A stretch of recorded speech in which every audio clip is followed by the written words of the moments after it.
ជំរាបសួរអ្នកគ្រូនិងអ្នកទាំងអស់គ្នាខ្ញុំឈ្មោះកែហេតុងថ្ងៃនេះខ្ញុំមក pitching on business idea របស់ពួកខ្ញុំហើយនេះជា team member របស់ពួកខ្ញុំមាន Chat វិជ័យខ្ញុំហើយនិងហៃសាន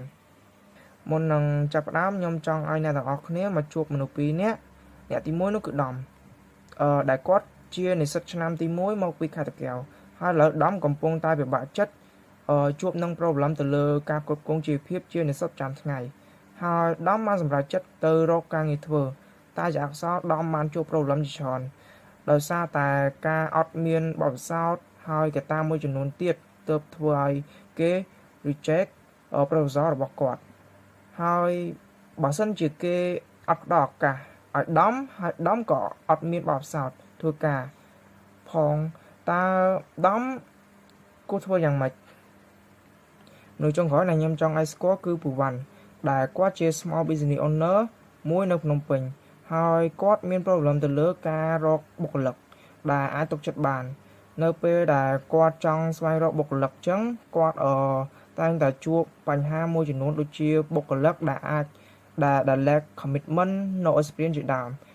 ហើយគាត់គិតថាការស្វែងរកបុគ្គលិកចឹងវា waste his time ហើយនិង budget របស់គាត់ផងដែរតើគាត់ធ្វើមិនបានគាត់អាចស្វែងរកបុគ្គលិកដែលទុកចិត្តនិង commit សម្រាប់គាត់បានproblem ដែលសិស្សជួបគឺទី1 lack experience និស្សិតមួយចំនួនគាត់អត់មានការ experience ការងារអញ្ចឹងទៅធ្វើឲ្យគាត់ទៅដាក់ពាក្យគាត់តែងតែគេត្រូវបានគេ reject រហូតទី2គឺ balancing work and study តែនិស្សិតខ្លះគាត់មានបទពិសោធន៍ហើយតែគាត់អត់មានពេលគ្រប់គ្រាន់ធ្វើការដោយសារជាប់រៀនអីចឹងទៅទី3គឺ limit connection មានន័យថាដូចខ្ញុំចឹងខ្ញុំជានិស្សិតមករៀននៅភ្នំពេញអញ្ចឹងឡើងមកដំបងអត់សូវស្គាល់ណាគេអញ្ចឹងហើយទៅធ្វើឲ្យអត់សូវមាន connection ច្រើន problem ដែល business owner ជួបគឺទី1គឺtrust issues នៅពេលបុគ្គលិកមកធ្វើការដំបងអញ្ចឹងពួកគាត់អត់សូវទុកចិត្តប៉ុន្មានទី2គឺ unskilled candidate នៅពេលដែល business owner គាត់បានបុគ្គលិកដំបូងអញ្ចឹងគាត់ត្រូវ train ត្រូវអីមកតង់ទៀតបានទើបគាត់អាចធ្វើការបានទី3គឺ time consuming មានន័យថានៅពេលដែលគាត់ស្វែងរកបុគ្គលិកអញ្ចឹងគាត់ត្រូវការចំណាយពេលចំណាយ budget អីច្រើនក្នុងការរកការងារអញ្ចឹងនេះគឺជារូបថតពួកខ្ញុំដែលបានទៅ interview ផ្ទាល់ហើយនេះក៏ជា data ដែលពួកខ្ញុំបានទៅ survey សិស្សនិស្សិតមួយចំនួនដែរហើយនេះក៏ជា data ដែលពួកខ្ញុំបានចោះទៅ survey business owner ជាមួយចំនួនដែរហើយចំពោះ our proposed solution វិញគឺការងារនិស្សិតដែលជា platform មួយដែលជួយនិស្សិតរកការងារស្រួលដែលគ្មានត្រូវការបទពិសោធន៍ការងារហើយ platform ហ្នឹងមាន feature មួយចំនួនដូចជាទី1គឺ no experience required មានន័យថានិស្សិតទោះមានបទពិសោធន៍ឬក៏អត់ក៏អាចប្រើ app មួយហ្នឹងបានដែរតែ app ហ្នឹង focus ទៅលើនិស្សិតដែលអត់មានបទពិសោធន៍ច្រើនជាងទី2គឺ student networking and community មានន័យថា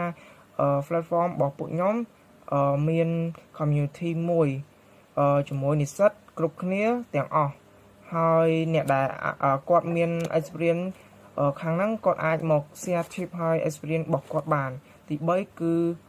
ចង់ឲ្យ business owner reach more ទៅកាន់និស្សិតយើងឲ្យបានច្រើនទី4 career readiness research មានន័យថាអាចឲ្យនិស្សិតអត់មាន experience ដែលសរសេរ CV អាចធ្វើ CV បានទី5ពួកខ្ញុំមាន AI chatbot ដែលអាចឲ្យអ្នកប្រើសួរអីដែលពាក់ព័ន្ធនឹងការងារ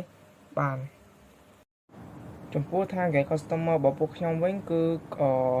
university student ហើយអាយុចាប់ដើមពី18ឆ្នាំឡើង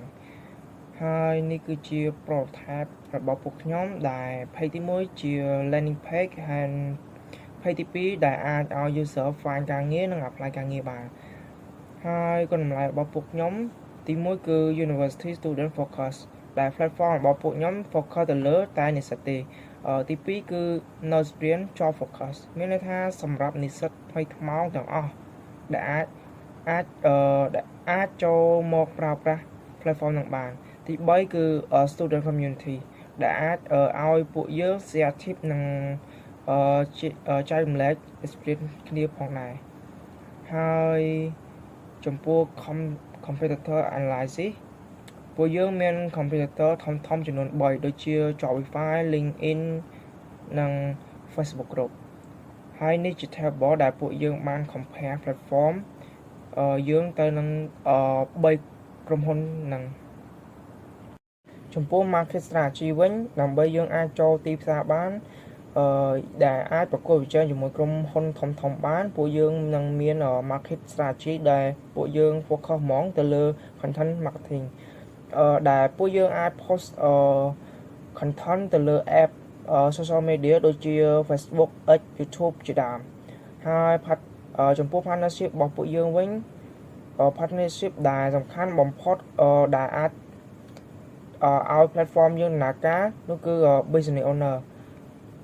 បើ platform យើងអត់មានពួកគាត់ទេប្រកាសណាស់ថា platform នឹងអត់ដំណើរការទេហើយ partnership ដែលពុកផ្សំគ្នាដែរនោះគឺ NGO Youth Employment Program និង University Career Center ហើយ Human Research ដែលអាចធ្វើឲ្យ platform យើងដំណើរការបានមានដូចជា Financial Analyst, Digital Marketer, Content Creator, Software Engineering, UX UI ជាដើមហើយ Scalability ចំពោះ Scalability របស់ពួកយើងចំពោះឆ្នាំទី1ដំបូងយើងចង់ពង្រីក Business Owner ឲ្យបាន200នាក់ឬច្រើនជាងហ្នឹងកាន់តែល្អ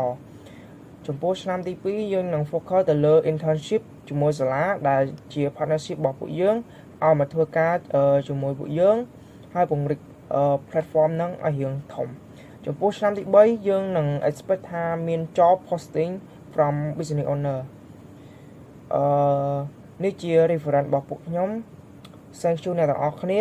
ដែលបាន attention មកលើវីដេអូរបស់ខ្ញុំ